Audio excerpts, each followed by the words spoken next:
Saludos cordiales y una feliz tarde para todos desde el departamento de La Guajira. Carlos Ucategui.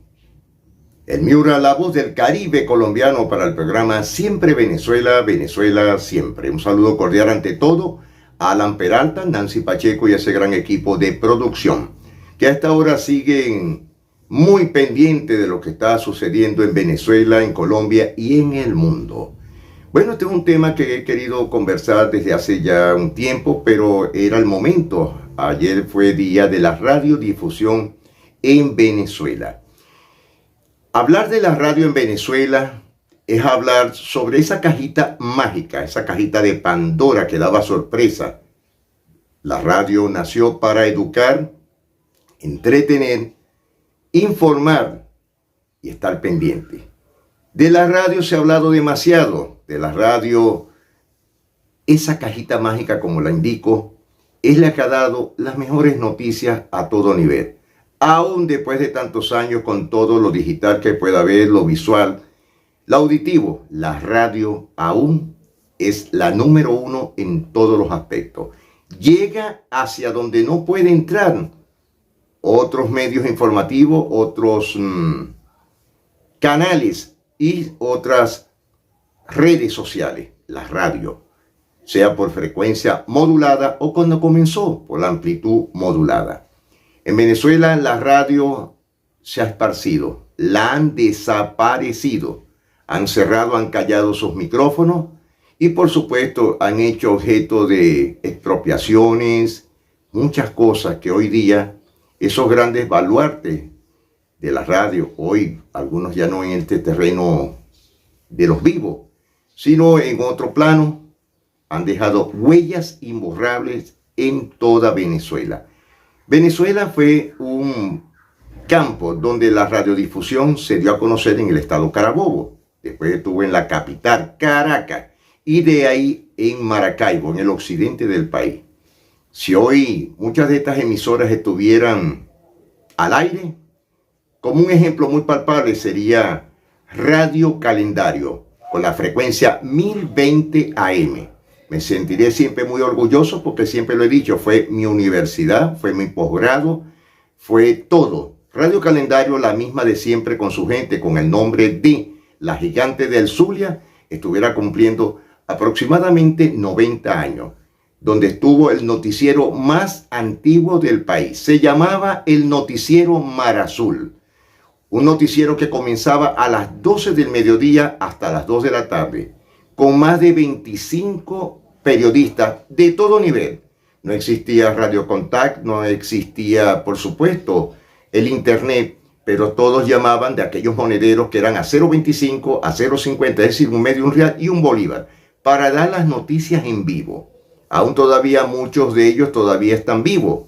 El penúltimo del noticiero Mar Azul fui yo. Y el último fue Luis Quintero Machado, Machadito, que aún todavía está en la ciudad de Maracaibo.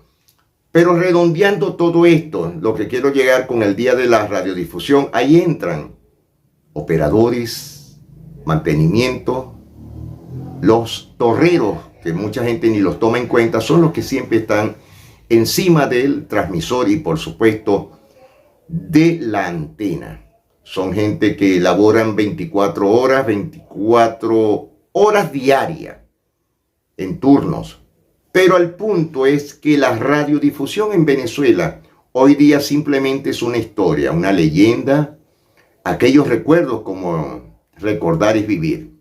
Estaciones de radio que hoy día no existen. En el ejemplo, como en el estado Zulia, en Maracaibo, como La Voz de la Fe, Radio Selecta, Radio Reloj, Radio Alegre, por supuesto Radio Calendario, Radio Maracaibo hoy no existen. Quedan el recuerdo de las personas que pasan ya de los 40 años en adelante. Hoy la radio ha sido objeto como medio informativo de ese choque de doctrinas que ha tenido el régimen desde Chávez y Nicolás Maduro, de cerrar por supuesto las emisiones, sobre todo a los puntos principales que son de 6 a 8 de la mañana y de 11:45 a 2 de la tarde. Es decir, cerraban automáticamente lo que son las noticias. Uno de esos puntos lo viví y lo recuerdo aún muy detallado. Eso no se me ha olvidado jamás. cuando comenzaron a cerrar los circuitos radiales de Venezuela. Estamos hablando del circuito Belfort, del circuito Continente Nacional, del circuito Capital. Y por supuesto fueron cerrando las noticias. Y esto que voy a decirle no es ni siquiera algo exagerado, pero es una realidad. Del estado Zulia, tanto por Radio Mara o Mara Ritmo 900, que lo que queda es el nombre, y por supuesto en Radio Calendario no queda ni la antena, no queda ni el transmisor, saquearon totalmente lo que eran las instalaciones de esas dos amplitud moduladas de radio con que nacimos o nacieron muchos de nuestros padres y abuelos. El gobierno del presidente Chávez en ese tiempo, lo primero que hizo por la ley Mordaza y CONATEL fue cerrar los circuitos nacionales de las estaciones de radio. De Maracaibo llegaba a 9 estados, tanto Mara Ritmo 900 como Radio Calendario 1020. Lo mismo ocurría con Radio Rumbo, que ya lo que quedan serán como unas 3, 4 emisoras, pero eran emisoras de valía, donde se hablaba de todo, del norte, del sur, del oriente, del centro, de los llanos, en todas partes. Hoy día, después de más de 10 años, estos circuitos callaron sus bocas para siempre. Las informaciones que ustedes quieran saber, tienen que verlas por o internet o lo poco que se les permite en el país de tener una atención inmediata para la información. Uno de los estados más difíciles para obtener una información, y no de ahora, ha sido de siempre, es el estado Bolívar, del Tamacuro y por supuesto el Amazonas por su amplitud de territorio. Las radios por frecuencias AM eran las que llegaban en ese tiempo. Hoy esas antenas, por supuesto, han sido mandadas a tumbar, lo mismo que ocurrió en la frontera colombo-venezolana con la antena grande de Radio Fe y Alegría 850 amplitud modulada, que llegaba a más de 8 municipios de la frontera aquí en Colombia. Hoy esas antenas no existen. Las antenas fueron tumbadas, igual que en Radio Cojedes, en Apure Estéreo. Todas esas antenas no existen. Eso no es una casualidad, pero hay que recordar en el Día de la Radiodifusión Venezolana que la radio fue un hito que marcó sobre todo la historia en toda Venezuela. Hoy aún recuerdo las radionovelas que pasaban en Radio Maracaibo y en Popular 750 AM.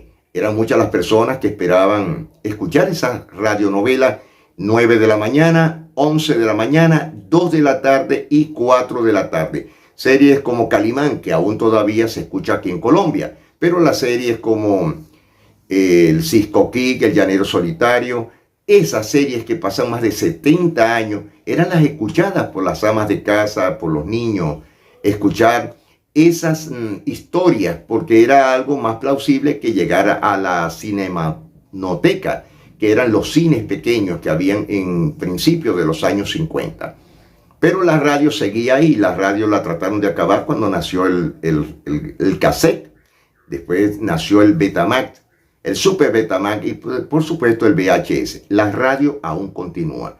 Cualquier persona que tenga un radiecito de pila o un radiecito de frecuencia AM o frecuencia modulada, lo puede estar en la montaña, en la playa, en el mar, en la Sierra de Perijá, en el caso del sur de Colombia. Pero la radio no ha terminado. Hoy día en Venezuela, ¿a quién le podemos indicar nosotros que escuche un noticiero real, un noticiero verdadero, que sea veraz y que sea sobre todo transparente? No. Les han cercenado el derecho a la información. La ley Mordaza sobre todo. CONATEL poco le importa lo que ha pasado. Toda la semana hay una nueva emisora cerrada. ¿Y qué pasó con el cierre de los circuitos y por supuesto las grandes emisoras de todo el país? Fueron acordonadas y crearon lo que se llama las emisoras comunitarias. Pero una gran cantidad de emisoras comunitarias hoy día tampoco existen. Han sido desdeñadas por el régimen de Nicolás Maduro, por supuesto por CONATEL, por algunas imprecisiones que ellos tengan. Por eso siempre les diré y les envío de verdad, de corazón, con un apretado abrazo a todos los radiodifusores del país.